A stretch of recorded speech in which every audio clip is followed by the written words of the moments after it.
Good afternoon, guys. It's January the 24th. I'm Henry Green from London Trading Group. Just a quick note before we get started.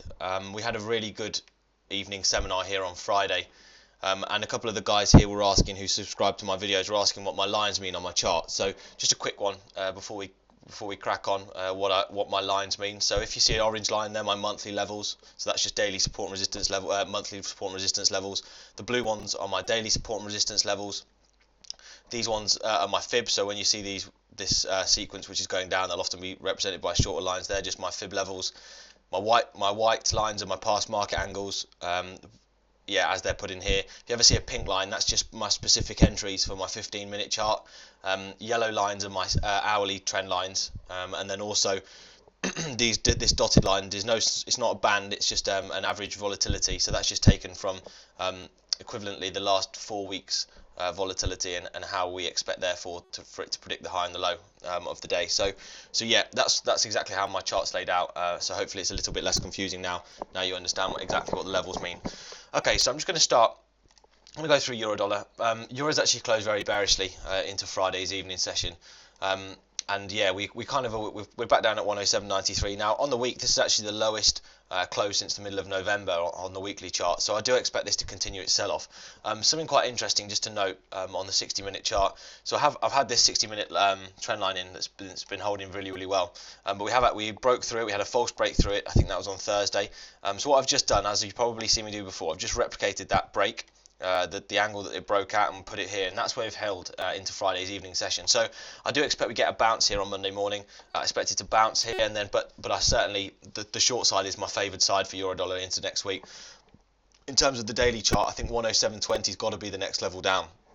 It has to hit there. If it fails there, then I would kind of expect it to potentially go and take those highs out, and then we get a close above 109.40, which I think would be very significant for this pair. But currently, it does look like it's weak. I think a close below 107.20 opens up down, then you're back down to 106.40, and then down at the lows at 105.35. So if it's moving like it's continually moved, we expect a sell-off for a few days, so maybe Monday, Tuesday, Wednesday, and then we see it bounce maybe at 106.40 area, and then we see a few days rally where, again, I'll just put this past market angle line in, replicate that, and then we see it go lower. So this is my custom moving average that I've used. Oh, sorry, it's another one to add. The yellow is the 8 moving average, the blue is the 21, the red is the 50, the green is the 200, and the white one is the one that I just fit to the market. And at the moment, this market is holding really nicely on the 100 moving average. So that's what I'm looking for, that potential rejection zones if it rallies.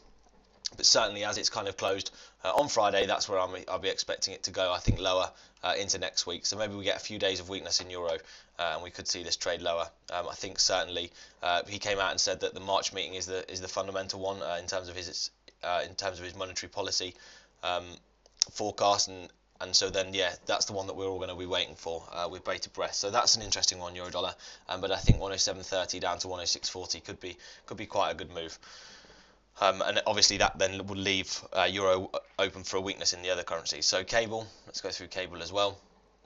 So this is a really interesting one. So we have rejected off this ATMA, but this bottoming sequence down at this 127, which was the area that we talked about potentially being a bottoming out at. So there's not been a pullback to the 38. We have them sold off down to the 127, down to 140, 110 area, and we have then since rallied. But this rejection off the 8, that's the close that I'm waiting for. So ideally on Monday we'd have basically an indecision day, but a close above that ATMA, because then I think another holding candle, and then you can expect some pound strength. We have broken out of this channel, this one that I've been talking about for such a long time. This has given you so many opportunities to sell this all the way down, and we have since broken, and we could just be coming down to retest this.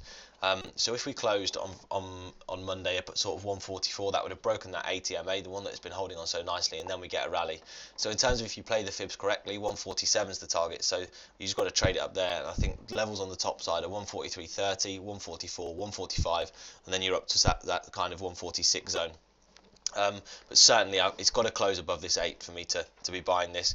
Interestingly, on the weekly, we've actually had a real big rejection from the lows on the weekly. So it looks like it's a good indecision bar and a good rejection from those lows on the weekly bar in cable, which could lead this higher. So that's what I'm waiting for, and I do think cable is a buy. Again, it's broken out of this, so yeah, I'm only looking for the long side until it kind of takes those lows out, and in which case, if we do get a close back below this 127, so down, if we do get a close below 140, 120, this then becomes a really quick market, and then cable is in free fall, in which case my view will change and it will be updated in my daily webinars. But for now, I think maybe indecision on Monday, and then we take a bit of pound strength leading into the week. Dollar yen. Dollar yen's another pretty interesting market, so let's just drag this up.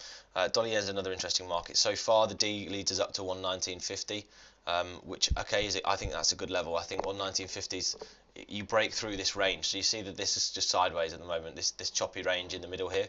So I think you get up there, I think that's certainly the first area you've got to be targeting for dollar yen, 119.65. Obviously, Abe came out last week, and said that his slowdown of his QE, so his tapering of his QE is potentially preventing that his inflation target from being hit. So we potentially could see an increase in QE from at his next meeting, or the tapering to be curtailed, and we could then see this rally. So let's wait to see for dollar yen, but the weekly suggests it as well. I'm definitely got a long preference for dollar yen. I'm going to continually buy this.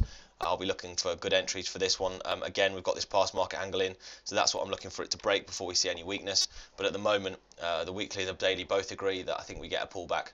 So I'll be looking firstly through 118.80, and then that's clear up to 119.60, and then we're through, and then we're kind of looking up towards 120.25 and up to the 121. So that will be one I'll just be playing the fib sequence with. By the looks of it, we're going to come across. We've broken through that outer trend line. Certainly the next one is significantly higher. So yeah, I think you can continually play this higher, and I think we could see a significant yen weakness leading into next week.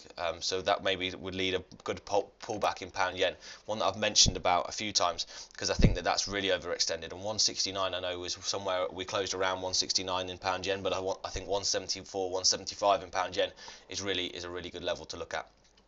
So dollar yen does look strong. I think we could push higher. I think other currencies, as I'll come on to, look potentially stronger against the dollar, so they're going to be the ones matched up against the yen. Okay, so that's pretty interesting, an interesting market to look for in that one. We could again replicate this past market angle and put that in as a potential top target, but at the moment I think that this is kind of showing us that it wants to push higher, and that past market angle won't be coming in for a while, so I'm not going to cloud my charts any more than they are. Dollar CAD. So really interesting, this one. This was one of my favourite markets to chart, really. All the way up, we got up to the 127, and we have then rejected. This is just a really a good show of how the technicals come into place. There was no pullback here, and then the first rejection zone is the 127. Just like cable, it often will find resistance there. It has done. Oil's bounced as well, so that was due to the oil bounce, that one bounced at the 127. And on the daily, I'm just looking at it now. We have closed very, very bullishly. And I think the next level of resistance we see up is at 36, sorry, and then we see the next level. I think through 36 you get to 38, and through 38 then you take back on 40. So at the moment, as long as the oil stays strong, the price of oil stays strong, then this dollar CAD is going to sell off, and we could see Canadian strength, and we lead us down. So in terms of the weekly chart, that's overextended as well, and the 38 on the weekly is back at 131. I don't think it's going to get there. That's going to have to be one massive correction for it to get there. But if we just take this past move, so when we had that kind of hit last time, this kind of process, pretty similar situation. If we put this as an aggressive past market angle in, let's get this exactly right so you guys understand how I do it. So if we put this as an aggressive angle in, obviously coloured it white because they're the levels, and then we just replicate it and zoom out. What we can do, we can put this on to this market, and a close above here then says, right, that's now an angle that's on the downside. It's broken, and now we can potentially see this go higher. So let's see this pull back. Obviously, if it takes these lows out, then this 38 has to be the target, 131 has to be the target. But there's a lot of levels for it to go through on the way down. 140.40 is key at the first. I think you go through 140.40, then 140 is the key, and then 138. I think between 140 and 138, you've got quite a bit of clear room. And then through 138 down to then it goes down to 134. So the clean break on the way up was from 134 to 138. So I'd be looking for it to hopefully hold before there, or I think you open at 138 and then you see 134 traded. So yeah, I mean, this is a typical market. You've had all the past moving average, this one that I've been talking about a lot, the 90. We saw that finally break, we then retested the top side and then sold off. So if it's going to if it's going to, if it's going to pull back, then you have to see it maybe potentially reject off this 90. The 90 and the 200 are crossing, so this is certainly looking like a market that's accelerating away. We're holding on the 8 at the moment, but yet I think you just continually can play the downside in dollar CAD at the moment. So that's another currency that's potentially strong against the dollar. So maybe CAD yen as well. So far we've lined up pound yen and CAD yen, and also maybe euro CAD and euro sterling as potential good ones as well this week. So obviously we're looking to match those strength and weakness currencies with each other. Okay, moving on. Aussie. Aussie's a good one as well. We've closed really nicely bullishly on the day. However, these moving averages had closed together and then were then opening out, which suggests to me that this market is picking up momentum to the downside. I think on the top side, if you get up towards 171, 171.80, I think it's a really good sell zone for this. So maybe you just spike up above this, and I think maybe you get Monday, Tuesday buying in Aussie. So I think it could come back, retest sort of 69.59. So that retest that EMA that we talked about happening, kind of as they start to turn, it will often come back and test the market before it will then accelerate upwards. But yeah, I think 70.20 is a good one. On the way up, 70.70 and then 71.60. So let's see, on the 60 minutes so far we're up at 71. So we could see a bounce there, and then yeah, maybe the next level up is taken up. I think one's 71.65. So maybe we see a bit of Aussie strength in the first few days, but this market still is in this downtrend, and we have taken out the lows. So we've made a new low, and I think we just round off to make another lower high, and then we see this sell off. So I think that's an interesting one for Oz. We have started to turn on this 60 minute, but I do think that this could just be a market that then continues on down. Interesting on this 60 minute chart, I've just taken this angle here. You see how when we had this bounce and it just a small correction, just replicated that angle. So this angle is now in. So if this angle breaks, then I think that will be my significant first signal that then this market is turning and going to go lower again.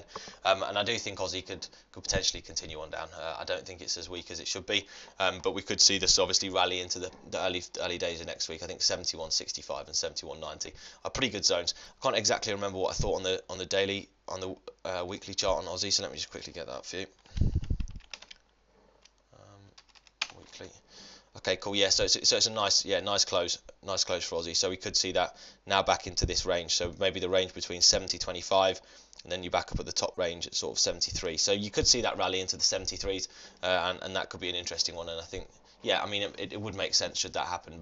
And then we also retest this trend line that we'd broken. So I think that kind of confirms it for me. I think you get a few days of Aussie strength leading into next week.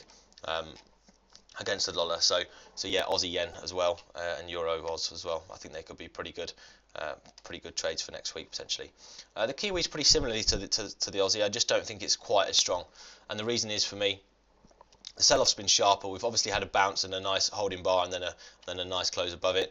But I just feel that this is weighing heavier at the moment than the Aussie is. I think you probably get up to test this market angle at the most, and then it sells off again.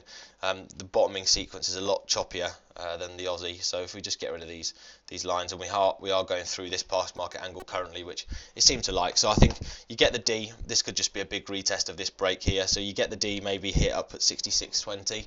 And I think then that's a really good level. I think that's a very good level. So if you get up to 66.20, I'd be looking to sell the Kiwi, and certainly maybe buy Aussie Kiwi. I think maybe up at 66.20. I think that's a really good zone. You've got all the EMAs coming in.